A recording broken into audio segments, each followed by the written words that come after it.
Vous savez que l'entrepreneuriat est très vaste et complexe. Donc je vais essayer d'écouter un peu le discours et je vais parler quand même l'essentiel. Pour partir, pour contextualiser le thème, donc on peut partir donc des problèmes macroéconomiques dans tous les pays. Donc, vous savez que dans beaucoup de pays, surtout les pays en voie de développement, comme le Sénégal, donc on assiste à des déséquilibres macroéconomiques, donc à savoir ce qu'on appelle le chômage, donc tellement important, le sous-développement, la pauvreté, les déficits budgétaires, déficit commercial. Ça, c'est au niveau macro. Au niveau micro aussi, également, au niveau des gens, il y a les pertes d'emploi de nos jours. Hein. Donc, si vous suivez l'actualité, donc ça fait la une des actualités, des pertes d'emploi. Mais également, on parle également de la surinformatisation, la machinisation, la robotisation. Ça, ce sont des éléments aussi qui expliquent la perte d'emploi, qui créent ce qu'on appelle le chômage technique. Et également, sans oublier la mondialisation, donc, avec ses répercussions, les crises économiques, crises financières, crises sanitaires, crises politiques. Donc voilà autant de facteurs on peut en citer d'autres, hein, donc, qui militent pour l'entrepreneuriat. L'entrepreneuriat, c'est quoi? Donc, pour définir l'entrepreneuriat, bon, on peut dire qu'il y a tellement de définitions, on peut même partir du mot entreprendre. D'habitude, hein, les étudiants, je l'ai dit, si vous voulez comprendre ce que c'est que l'entrepreneuriat, vous partez du mot entreprendre. Entreprendre, c'est quoi? C'est lorsqu'on se décide de faire quelque chose, lorsqu'on décide de faire quelque chose et qu'on s'engage dans son exécution. Là, c'est important. Il ne s'agit pas de décider, mais il faut un engagement. D'autres aussi vous diront que l'entrepreneuriat, c'est quoi? C'est un processus d'émergence, d'exploitation de quoi? D'une opportunité. D'une opportunité créative de valeur économique, sociale. Maintenant rendue possible par quelqu'un qu'on appelle l'entrepreneur. Et l'entrepreneur, donc, on va y revenir tout à l'heure, donc, doit avoir des caractéristiques. Ce n'est pas n'importe qui est entrepreneur. Et l'entrepreneur aussi doit tenir en compte avec l'environnement. L'environnement est important.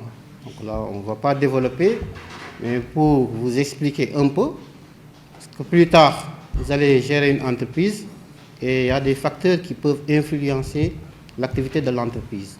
Donc vous devez donc maîtriser ces facteurs-là que sont la politique, l'économie, donc la socioculturelle, donc l'écologie, la technologie et le légal, c'est-à-dire la législation. Donc voilà, c'est quelques éléments qu'on doit tenir en compte quand on veut entreprendre. Ce qu'on appelle, c'est le fameux modèle PESTEL. Donc l'entrepreneuriat aussi, pour l'expliquer, donc parce qu'on va écouter donc un peu le discours. Pour écouter, on va utiliser certains acronymes. Quand on parle de l'entrepreneuriat, M. Gay en a parlé, un des acronymes, ce qu'on appelle les 4D, parler de décision, le désir d'abord, la décision, la détermination et la discipline, qui est fondamentale. Donc les 4D. Mais avant ça, il y a d'autres, après ça, plutôt, il y a d'autres acronymes qui permettent de définir l'entrepreneuriat. C'est les fameux 4F. Les fameux 4F, ou bien les fameux 2E, ou bien les 4P. Souvent, les gens utilisent ces acronymes pour définir l'entrepreneuriat. On va commencer d'abord à rappeler les 4F, donc qui définissent l'entrepreneuriat, ou bien qui peuvent définir l'entrepreneuriat. Le premier F, d'abord, c'est la formation. La formation, c'est très important. Et la base, donc, représentée par le général, en est conscient de cela. Raison pour laquelle ils ont intégré ça dans leur agenda. C'est important. Quand vous voulez vous lancer sur quelque chose, première chose, c'est, je pense, que maîtriser le domaine. Avoir toutes les connaissances requises avant de vous lancer. La formation est importante. Donc, il y a un adage qui dit que la richesse, ce n'est pas l'argent qui est dans les poches, mais ce sont les connaissances. Armez-vous de connaissances et laissez les connaissances remplir les poches. Donc ça, c'est important. Donc, on se forme donc, pour acquérir des connaissances et des compétences relatives à tel ou tel métier pour pouvoir se lancer. Et la formation va vous aider à maîtriser votre domaine. Supposons l'exemple, je donne un exemple, vous voulez vous lancer dans l'élevage des bœufs, bien dans l'élevage. Vous devez connaître le secteur, maîtriser le secteur de l'élevage, le marché de l'élevage. Ça, c'est important. Donc, ça veut dire, et ça, c'est grâce aux connaissances qui vous permettront plutôt donc de maîtriser cela. Il y a les compétences également. Les compétences, M. Gaye l'a dit aussi tout à l'heure. Donc, l'éducation financière, la bonne tenue de la caisse, ça vous aide à mieux gérer votre activité future. Un entrepreneur donc, doit être également un manager. Donc, tout ce qui est donc, compétences managériales, la planification, l'organisation, donc, le commandement, le contrôle, ça c'est des éléments essentiels pour un jeune entrepreneur. Parce qu'un entrepreneur, c'est d'abord un manager. Donc ça c'est le premier F, ne pas tarder, on pouvait encore développer. Deuxième F, c'est la formalisation. Voilà, je l'ai dit. La formalisation est importante. Il y a des gens qui sont peur de rester, qui sont peur plutôt de rentrer dans la légalité. Ils veulent toujours dans l'illégalité, le secteur informel. C'est-à-dire, un entrepreneur donc, qui veut toujours rester dans l'informel, il n'est pas ambitieux. Parce que la formation, c'est quoi? C'est passer de l'illégalité dans l'égalité. Il faut se déclarer. Bon, il y a certains qui refusent de se déclarer en supposant que c'est un avantage. Mais bien, au contraire, c'est un inconvénient. Parce que si vous ne vous déclarez pas, vous ne pourrez pas bénéficier des marchés publics. Ça, c'est un. Et même aussi, il faut être ambitieux.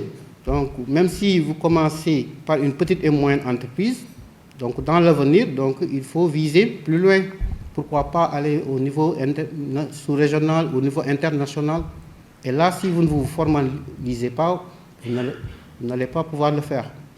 Donc, il faut aller au niveau des chambres de commerce, comme on l'a dit, au niveau de l'APEX. Avoir donc des cartes de commerce. Plus tard, carte import-export, si vous voulez exporter. Maintenant aussi, et ça vous permettra aussi de contribuer à ce qu'on appelle à la recette publique. Donc, recette, c'est simplement les impôts collectés. Et même ces impôts-là donc, vont être redistribués, ça va revenir vers vous en termes de subvention. Donc, là, l'éducation fiscale, donc, avec l'actuel régime, je pense qu'ils sont en train de faire des régimes sur ça. Il faut mieux sensibiliser aux gens donc, à ce qu'on appelle l'éducation fiscale. Ça, c'est important.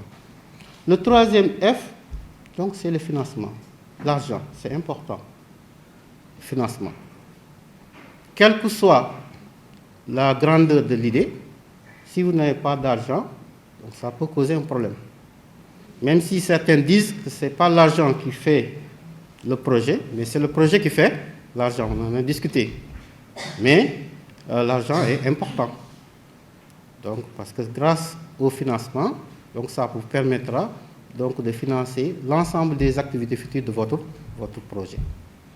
Donc là également, j'exhorte donc l'État, à travers Madame la représentante, donc l'État est en train de faire des efforts en termes d'accompagnement technique, même d'accompagnement financier, à travers ces programmes qu'on appelle ADM1, l'ADER, le FONGIP. Donc, ce sont des structures qui sont prêtes à accompagner les jeunes, surtout les jeunes entrepreneurs. Donc, en les accompagnant de façon technique, mais aussi de façon financière. Ça, c'est important, le financement. Et le quatrième, F, pour terminer, c'est le foncier. Foncier. Là également, ça pose énormément de problèmes pour les jeunes entrepreneurs. L'accès à la terre. Donc, surtout à Dakar, le loyer coûte très très cher. Et vous savez que les coûts aussi, la maîtrise des coûts est fondamentale pour la rentabilité financière de votre projet. Donc, et vous voyez que donc, le loyer occupe une place importante donc, au niveau des dépenses. Là également, donc, il faudra des efforts. Bon, Dakar, on sait que la vie de Dakar est très chère, surtout côté de la location. Mais également, même dans le monde rural, donc l'accès aux terres est difficile, surtout pour les femmes qui sont très marginalisées. Là également, donc, les autorités peut-être vont faire des efforts par rapport à ça, l'accès aux terres.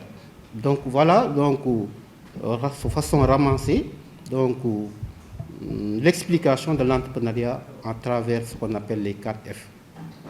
Mais également, on peut retenir d'autres acronymes, comme les 2 E. Les 2 E, là également c'est important. L'engagement et l'exigence. Si vous ne vous engagez pas, vous n'allez rien réagir dans... Il faut se lancer. Il faut avoir ce qu'on appelle la culture d'entrepreneuriat, l'esprit d'entreprise. Majeure partie, donc,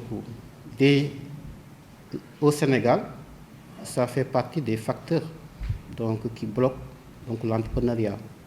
L'esprit d'entreprise, l'engagement. Les gens ne s'engagent pas. Et quand vous ne vous engagez pas, donc vous n'allez rien réaliser dans la vie. Il faut être également exigeant.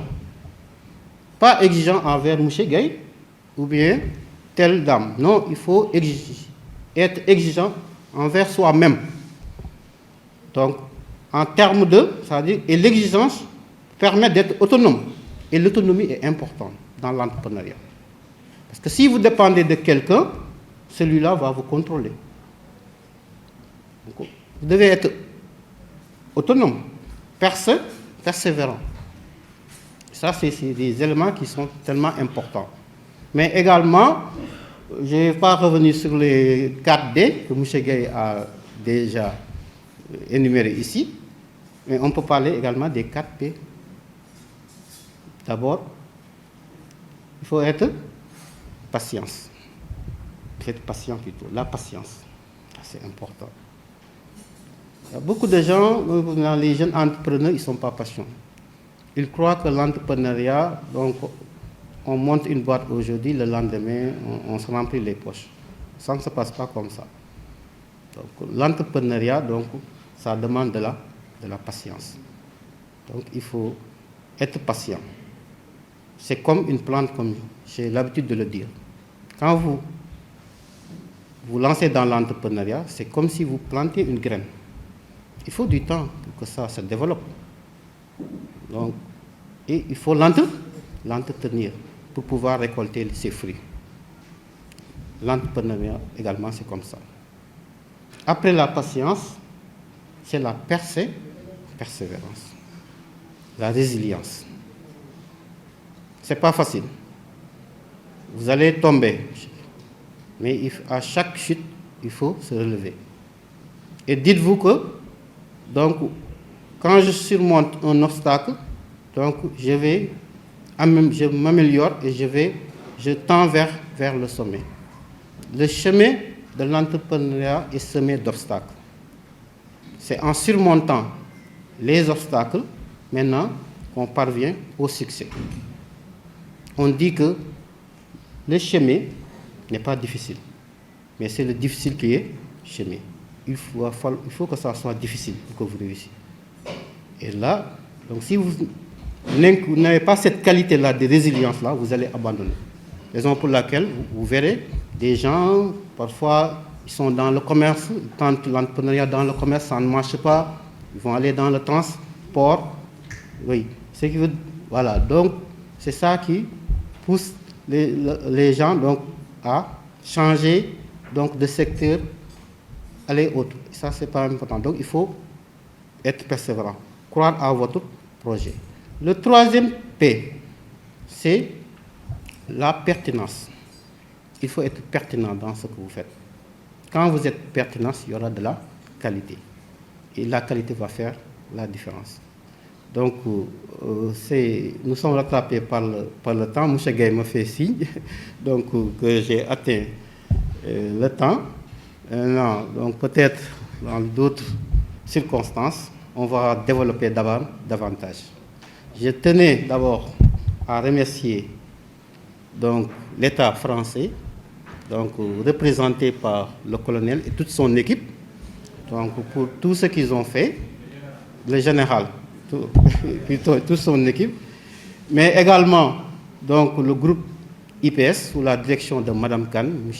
Khan, et sans oublier aussi mes chers formateurs, donc, qui ont contribué de près ou de loin au succès de cette formation. Et je vais finir par les professionnels pour vous. Donc je tiens à vous remercier par rapport à vos engagements et votre détermination. Le chemin ne vient que commencer. Dites-vous que vous êtes au début de votre aventure. La vraie mission vous attend. C'est quoi? C'est de transformer votre idée en un projet concret. Et je pense qu'on a installé chez vous toutes les compétences requises pour pouvoir relever tous ces défis. J'ai confiance en vous. Et j'espère que tous vos projets entrepris seront réalisés. Je vous remercie.